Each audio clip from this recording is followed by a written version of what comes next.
ಬಲೂನುಗಳ ನಡುವೆ ಗಾಳಿಯನ್ನು ಊದಿದಾಗ ಒತ್ತಡ ಕಡಿಮೆಯಾಗುತ್ತದೆ.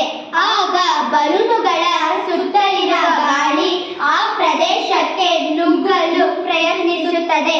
ಹೊರಗಿನ ಗಾಳಿಯ ಒತ್ತಡ ಬಲೂನುಗಳನ್ನು ಪರಸ್ಪರ ಹತ್ತಿರಕ್ಕೆ ತಳ್ಳುತ್ತದೆ.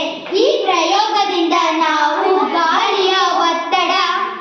ಗಾಳಿಯ ಹೆಚ್ಚು ಒತ್ತಡ ಪ್ರದೇಶದಿಂದ ಕಡಿಮೆ ಒತ್ತಡ ಪ್ರದೇಶಕ್ಕೆ ಚಲಿಸುತ್ತದೆ ಎಂದು ತಿಳಿಯಬಹುದು.